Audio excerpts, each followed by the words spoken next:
Have you ever fired off a resume into that, digital black hole and then just crickets? It is so frustrating. But what if you could actually fix that? Well, you're in luck because for this explainer, we have dug through all the best advice from Google recruiters, elite career coaches, and real employers to create the ultimate guide for a resume that actually lands you the interview. Okay, so let's get into it. We didn't just pull this stuff out of thin air. We looked at what people like Holly Lee, an ex-Amazon recruiting leader, are saying.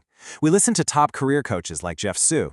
We figured out what successful employers like Ali Abdaal are really looking for. We even looked at the internal advice from Google itself. And we found the patterns they all see.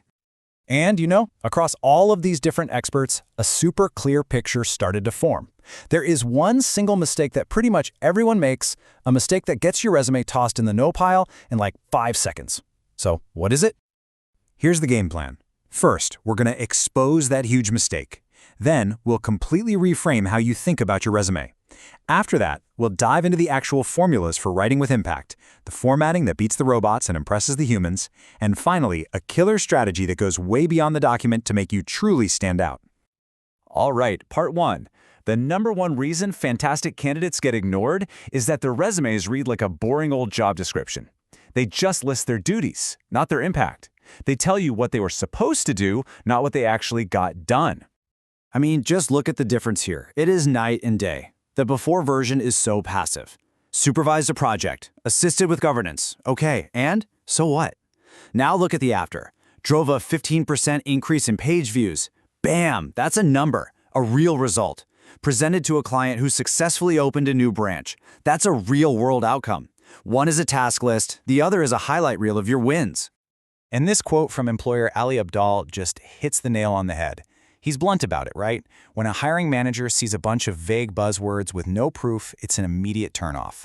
Your resume isn't for fluff, it's for cold, hard facts that prove you're awesome. Okay, so this brings us to a really big mindset shift you've got to make. Stop thinking of your resume as the complete history of your entire life. It's not. It's a marketing document, a highly targeted ad designed for one specific purpose, getting you an interview for that specific job. Now, when it comes to strategy, our experts point to 2 main paths. Recruiter Holly Lee suggests a broader approach, kind of like casting a wide net. You light up your resume with related keywords so you pop up in more recruiter searches. On the other hand, Coach Jeff Su is all about the targeted approach. He says to be more like a sniper. You hyper-focus and customize a resume for just a few dream jobs. Neither way is wrong, it just totally depends on your personal job search strategy. Okay, let's get into the nitty-gritty. Because knowing you need to show impact is one thing, but actually writing it is a whole other beast. The good news is there are some proven formulas that recruiters, especially at places like Google, are literally trained to look for. This right here, this is the gold standard, and it comes straight from Google. Accomplished X, as measured by Y, by doing Z. It's so simple, but so powerful. It forces you to state your achievement, that's the X, then provide the number that proves it, that's the Y, and then briefly explain how you did it, that's the Z. It's everything a recruiter needs to know, all in one neat little sentence. But maybe you're thinking, my job doesn't have any metrics. I promise you it does. You just have to do a little digging. Start with a basic thing you did. Then ask yourself, so what? Like, why did it matter? Once you have that result, just start asking questions. How many? How much? How often? This little process will help you uncover all that amazing data that's hiding in your everyday work. And here's what it looks like in the wild. All of these examples use that awesome XYZ formula. And hey, check out that last one about the coffee. Delivered 9 coffees a day with 100% accuracy. This is perfect proof that any job in any industry can be described with real impact. It shows you're reliable, you're consistent, you pay attention to detail, all skills every employer wants. So you could write the most amazing, impactful bullet points in the entire world, but if your resume is a cluttered mess, guess what? Nobody's going to read them. You have to remember, recruiters give your resume a 5-second scan. That's it. Formatting isn't about being fancy, it's about being scannable. And let's be totally brutally honest here. Little mistakes have huge consequences. Ali Abdaal confirms what every single recruiter is thinking.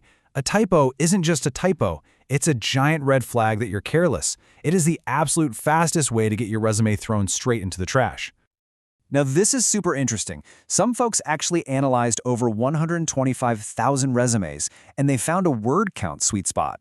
Resumes that were between 475 and 600 words got way more interview requests. If it's too short, you might look inexperienced, too long, and you look like you can't focus. So that's the database target you want to aim for. Really, the big rule here is just keep it simple. Seriously, use a clean, single-column layout. Why?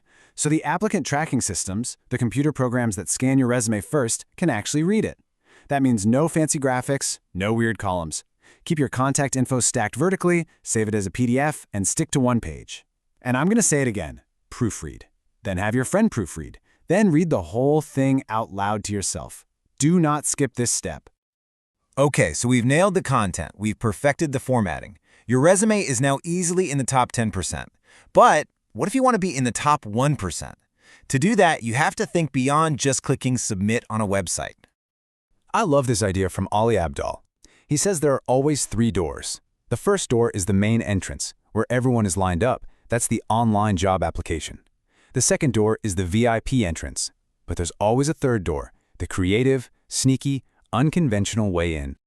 Finding the third door is all about being proactive. It's about refusing to wait in that digital line with hundreds, maybe thousands of other people.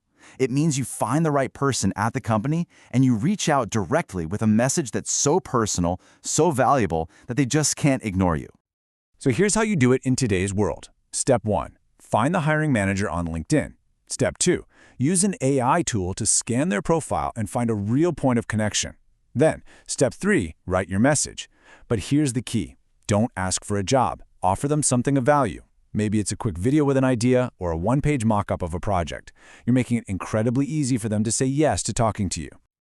Look, a great resume gets your foot in the door, but a smart strategy is how you win the game. And to put that third door strategy into action, like right now, you can use this amazing AI prompt. Just copy a person's LinkedIn profile, paste it into a tool like ChatGPT with this command, and it will instantly give you personalized talking points for your outreach email. It's the perfect example of working smarter, not harder. So the only question left is, how are you going to find your third door?